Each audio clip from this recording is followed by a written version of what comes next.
இனிமையான உலக மக்கள் அனைவரையும் யோகா நாகையின் சார்பாக வணக்கத்தை தெரிவித்து பயிற்சியை தொடங்க தயாரிட்ட நிலையில இப்ப உங்களுக்கு ஒரு முத்திரையை கொடுக்க போறேன். அந்த முத்திரைக்கு எப்போதும் நான் ஒரு சில வரிகள் பேசுவேன். அந்த வரிகளை இப்ப இந்த இடத்துல சொல்லிட்டு பயிற்சிக்கு இப்ப செல்ல போறேன். இப்ப செய்ய போற ஆசனம் என்ன? மச்சாசனம். மச்சம் என்றால் என்ன என்று உங்களுக்கு எல்லாருக்கும் தெரியும். புதிய விஷயம் இல்ல, எல்லாம் பழசு தான்.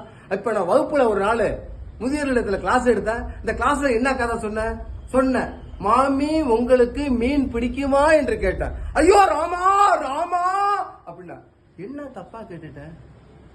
எனக்கு கொஞ்சம் விளக்கம் கேட்டேன். பிடிக்குமான்னு கேட்டேன், சாப்பிடுங்கன்னு கேட்கலையே. அதாங்க மீனாசனம். ஆமாங்க, மீன் ஒரு ஆசனங்க. ஏங்க நம்ம அதை சாப்பிடுற இடத்துக்கு போறோம்.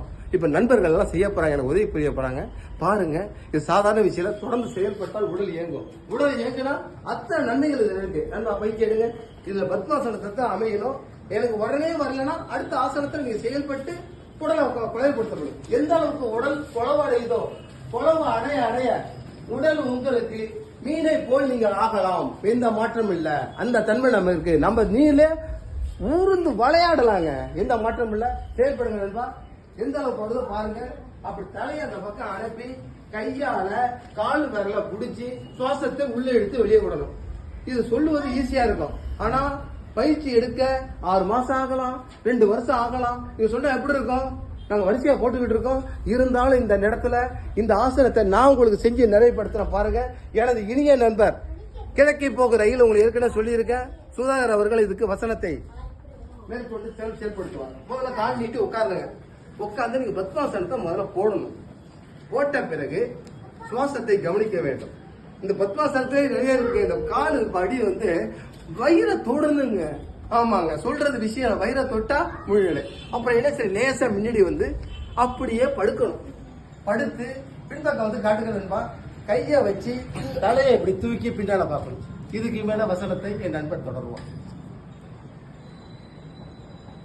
பார்க்கக்கூடிய ஆசனம் மச்சாசனம். இது சுவாசம் ஒரு 5 அல்லது 10 எண்ணிக்கையில் சுவாசம் இழுத்து விடணும். இது நுரையீரலை வலுப்படுத்தக்கூடியது. முதுகுக்கூட்டிலேருந்து நுரையீரல் வெளியே அதிகமாக காற்றுகளை இழுத்து விடுறதுனால நம்ம உடம்புல ஆக்சிஜன் ஆகும். இது தலைப்பகுதி அங்கே இருக்கணும். தலைப்பகுதி அங்கே இருக்கிறதுனால ரத்த ஓட்டங்கள் சீராக இருக்கும். மூச்சு சுவாசம் கவனிக்கவும். ரைட். அப்படியே பொறுமையாக கையை பின்னாடி வச்சு கழுத்தை சரி செய்யுங்க. இப்போ பொறுமையாக மூச்சை இழுத்துக்கிட்டே முன்னாடி வாங்க, ஃபார்வர்டு வாங்க. வாழ்க வாழ்க நலம், வளர்க யோகா. தயவு கூர்ந்து வலியுறுத்தி செய்கிறது ஆசனம் அல்ல. அன்போடு எந்த அளவுக்கு அன்பா செய்றீங்களோ